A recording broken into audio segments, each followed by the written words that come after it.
कहते हैं कुछ आवाज़ें वक्त से परे होती हैं। कभी कभी मौत भी उन्हें खामोश नहीं कर पाती। अनाया के लिए हर संडे शाम एक नई कसक लेकर आता था। उसका फ़ोन वाइब्रेट करता और एक नई वॉइस नोट मिलती। हे सनशाइन, याद है तुम्हें गोवा का वो समंदर? उसकी आंखों में आंसू भर जाते, क्योंकि उसका हस्बैंड अर्जुन 3 महीने पहले प्लेन क्रैश में मर चुका था। फिर भी हर हफ्ते एक नया मैसेज, एक नई बात, एक नया राज। पहले तो अनाया समझी कोई टेक्निकल ग्लिच होगा, फिर सोचा शायद अर्जुन ने ये वॉइस नोट्स पहले से स्केड्यूल किए होंगे। लेकिन फिर कुछ अजीब होने लगा। वॉइस नोट में वो जगह का जिक्र आने लगा जहां अर्जुन कभी गया ही नहीं था। अनाया, अगर तुम कभी ऋषिकेश के पुराने सस्पेंशन ब्रिज के पास जाओ। ऋषिकेश? अर्जुन तो कभी गया ही नहीं था। उस दिन अनाया ने डिसाइड किया वो जाएगी, और वहीं से शुरू हुई उसकी कहानी, एक अंतिम संदेश को समझने की। ऋषिकेश के पुराने ब्रिज के नीचे एक छोटी सी गुफा थी। वहीं से अर्जुन की आवाज फिर आई नेक्स्ट वॉइस नोट में। अनाया, अगर तुम ये सुन रही हो तो इसका मतलब मैं वापस नहीं आ पाया। उसके हाथ से फोन गिर गया। दिल धड़कने लगा। अर्जुन ने जैसे अपनी मौत पहले से लिख दी थी। गुफा के अंदर एक लॉकर मिला, छोटा, धूल से ढका हुआ। उसमें एक पेन ड्राइव और एक पुराना आईडी कार्ड था।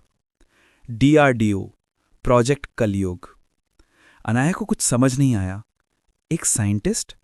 अर्जुन तो एक कमर्शियल पायलट था। या बस वो ही जानता था।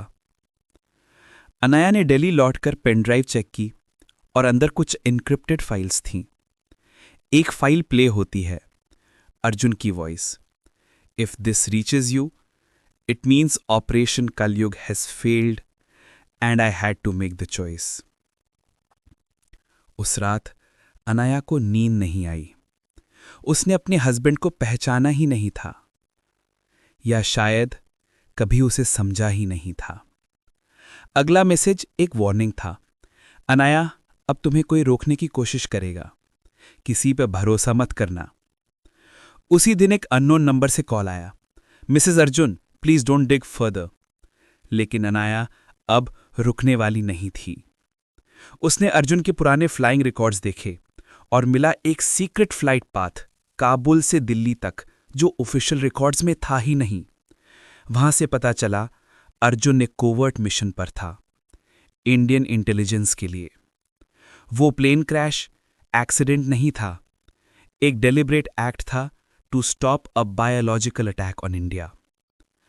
अर्जुन ने खुद अपनी फ्लाइट को क्रैश कर दिया ताकि वायरस स्प्रेड ना हो।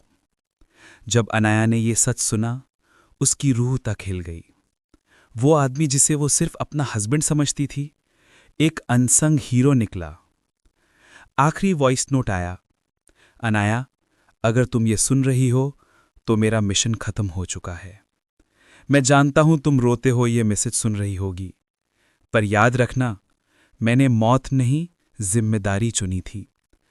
और मेरा अंतिम संदेश सिर्फ एक बात कहता है, जियो। उसके बाद साइलेंस। कोई और मैसेज कभी नहीं आया।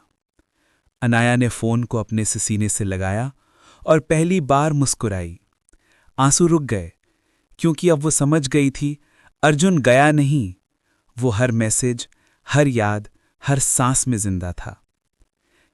एक छोटी डायरी पर लिखा है, अंतिम संदेश, लव बियॉन्ड डेथ।